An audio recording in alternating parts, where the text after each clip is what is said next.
Bonjour à tous. La ministre de l'Agriculture attendue ce matin dans le Jura, Annie Genevard, est attendue à 10h en préfecture à Lons-le-Saunier pour une réunion de crise.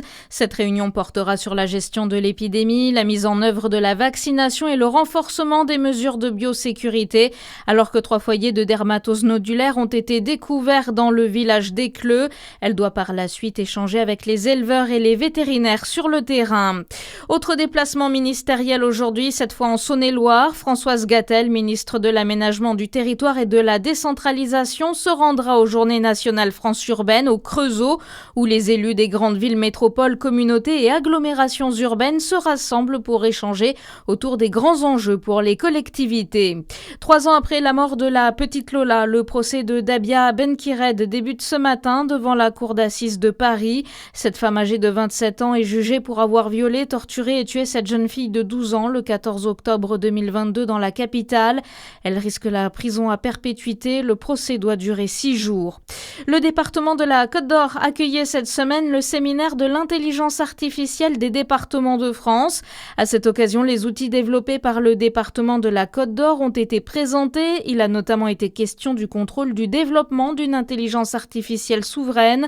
Le président du département, François Sauvadet, a rappelé au micro de Charlie Chevasson l'importance de la maîtrise de la donnée pour faire face à la multiplication des cyberattaques. Oui, c'est très important. Vous savez que nous sommes dans un monde en plein bouleversement, pas simplement au plan politique, mais aussi des contraintes financières extrêmement lourdes, avec une explosion de la dépense sociale. Vous le savez, je l'ai suffisamment de fois évoqué. Il faut qu'on maîtrise ces dépenses. On a une question aussi inédite de chute de nos ressources. Donc évidemment que dans ce monde, il faut qu'on parvienne à trouver de nouveaux équilibres pour continuer d'apporter la réponse à tous les Côtes d'Oriens.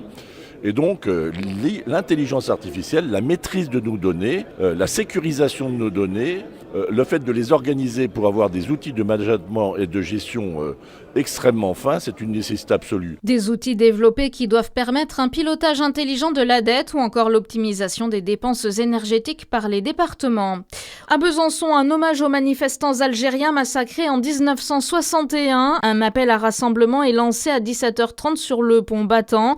Le 17 octobre 1961, des milliers de travailleurs algériens avaient manifesté à Paris pour leurs droits et l'indépendance de l'Algérie. Une marche violemment réprimée qui a fait plusieurs morts. Des fleurs seront jetées dans le Doubs afin de rendre hommage aux victimes. Et puis c'est une première en Europe. Des médecins ont réussi à remplacer les valves du cœur d'un adolescent. Ça s'est passé en Suisse. Première transplantation cardiaque partielle. Pas besoin de greffer un nouveau cœur entier. À suivre votre météo sur Fréquence Plus.